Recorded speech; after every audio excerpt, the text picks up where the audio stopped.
So we're CarFleet Command. We're a group of students from Carnegie Mellon University and also one alum. We have built a white label platform. Hold on.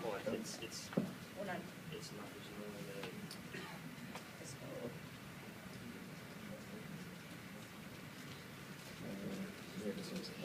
So we built a white label platform to take advantage of the new capabilities of connected car applications.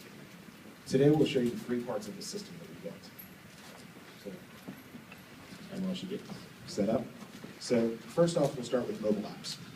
So the problem with connected car apps is they're designed around owners, not around temporary owners or renters. So what we've done is we've actually taken a Tesla app and abstracted it through an interface that a fleet operator could control and expose that functionality on a temporary basis. We can remote the control when it's done. So here we go through. We have a list of cars that we can reserve. You just reserve one. We have certain actions. Probably the first one you'd use is unlock doors so you can get to the car. The key could be held inside the car and available for when they're outside of cellular range. They can also do other things like turn on the air conditioning.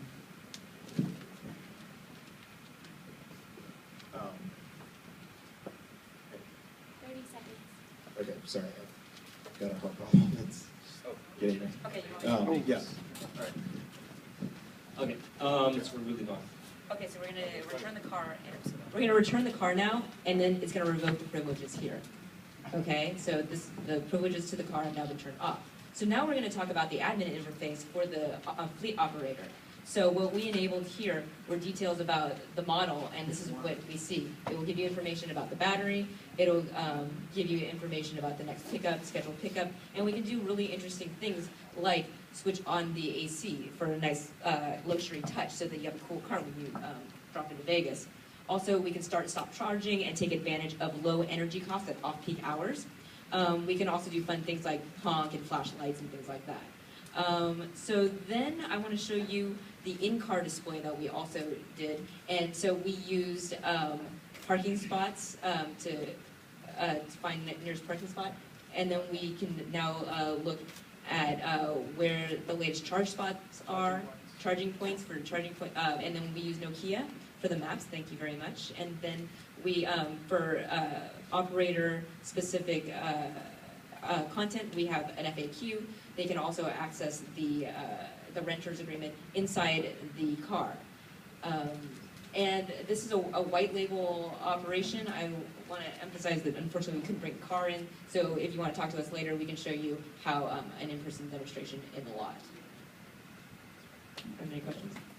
So the idea is this is like a remote app, right, on the phone where it can actually access functions in the vehicle. Correct. You can do on-demand reservations from your phone and then connect, control things from your phone. And then, so that's one aspect. The other aspect is remote control of the car for the operator. And then the app disables once you're off rent? Yeah, so we see the use case for when you have multiple drivers, whether it's rentals or driver services. And there's no additional hardware involved to install on the car, so you don't need to modify the car. So the name is? The connectivity? So it basically certain cars like Tesla and GM have like these open APIs already, so it's just through the existing APIs. And so basically we proxy through those APIs to provide this connectivity via the app, and it all kind of proxies through the servers on our end. So that's what the same thing allows for the operators, the fleet managers, as well as the customers to get access to this functionality. And so how do you authorize that? So it gets, yes, all the authorization is proxied, and so you authorize with CarFleet Command, and once you authorize with that, then you basically hand over the virtual keys, and then until your rental is up, and when it's up, you get those keys revoked as soon as you basically sign out. What do you call this again? What do we call it? It's called CarFleet Command. Thank you, guys.